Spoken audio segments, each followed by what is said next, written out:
So Maryland, Wisconsin, and the District of Columbia vote today, but the conventional wisdom, Quinn, is that Mitt Romney has all but won this nomination and that the remaining primary contests are just a formality. You disagree with that. How come? Well, because more than half of the Republicans in the country have not even had a chance to vote yet. And that's the first thing. And the second thing is that the arithmetic does not actually preclude Mitt Romney being blocked right now. As a matter of fact, the arithmetic, if anything, is slightly, ever so slightly, in favor of keeping Romney from a first ballot victory at the Republican National Convention. So Santorum and Gingrich, you're saying, if I have this correct, can't win the number of delegates they need, but they can keep Romney from getting to the delegate number he needs. On the first ballot. Remember, if the convention has a ballot and nobody wins an absolute majority of the delegates, and they have a second ballot, and then they would have the third ballot until somebody gets a majority. It's just like many, many states in party primaries have multiple candidates running for the party's nomination, and if nobody gets 50%, then the top two vote getters go on to what's called a runoff or second primary. It's the same idea here at the Republican convention, and it should be pretty much standard practice.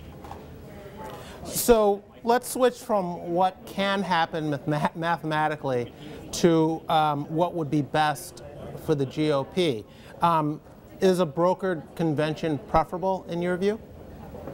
I think, well, first of all, let me say that I don't like the term brokered. Okay. Because that gives off the whiff of power brokers pulling strings from behind the scenes, which is how conventions, 40, 50 years ago, or maybe a little longer ago than that, did used to be conducted. What I'm talking about is an open or a contested convention. And I actually think an open or contested convention would be a good thing for the Republican Party. I think it would create a great amount of drama. I think the American public would be riveted, and rather than tuning out the convention as just another 4 days of propaganda, it would actually mean something. And here's the thing: what the viewers would see is ordinary Americans, housewives, professional women, small business owners, retirees worried about their grandchildren, all of them real live delegates participating in our representative democracy and trying to decide what to do, making individual decisions, and they would say, okay, these people are like me. I'm still trying to decide, and they would identify with the delegate and say, you know what, this is what it's all about. And they would get excited. I think it would be a very good thing for the party. So do you have in mind someone other than the four men currently running for the Republican nomination coming out on top in this scenario, or this is just another way of... Go ahead. I think somebody, if somebody else wanted to win, they should at least participate in a primary or caucus or two before the convention and show that they have participated, they have tried to get actual American voters. I think it would look very bad for somebody who hasn't even put their name on a ballot to suddenly emerge from the convention. That would look like a backroom deal. Well, but I'd also... Go ahead. People still in it, I think, could emerge victorious if it goes to a second or third ballot. What about the argument, Quinn, that if this wasn't a year in which the Democrats already had their nominee and were just sitting back and watching this cage match take place among Republicans, if this was a year when they too were contesting for the nominee, you might have a point. But they've got their nominee, and so they can just sit back and watch all of this play out on the right. Plus, you have a situation in which the front runner, in this case, Mitt Romney, has got to spend money fending off these rivals who can't defeat him but can keep him from getting to the number he needs. And that's money he won't have to spend in a general election.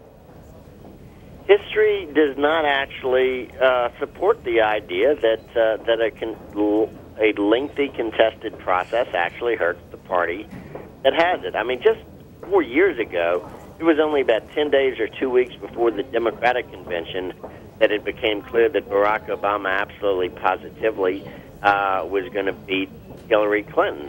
Meanwhile, John McCain was sitting there for 4 months as the definite nominee of the Republican Party, able to raise money while the Democrats fought each other, and it didn't do him or the Republicans any good.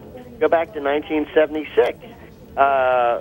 Gerald Ford had a tough contest against Ronald Reagan. It went to the convention. The convention was contested, and Ford emerged 32 points behind Jimmy Carter. Now, he didn't emerge so far behind because of the contest. He was that far behind all along because of Watergate from 2 years earlier, and yet he came out of the contested convention 32 points behind and came all the way back within a single point of Jimmy Carter. He made up 31 points in the polls. It doesn't look to me like a contested convention hurt Gerald Ford. Okay. You can go on and on about this. It doesn't hurt. Okay. I only have 30 seconds left. Quick question. If Rick Santorum can't win his home state of Pennsylvania later this month, should he get out? Oh, if he can't win Pennsylvania, then yes, he should get out. But I think the odds are very, very high that he will win Pennsylvania. That doesn't mean that he will win, but it means that he still remains at least partly viable. Okay. Well, thank you very much for joining us. I appreciate it. Thank you, Jason. I really appreciate it.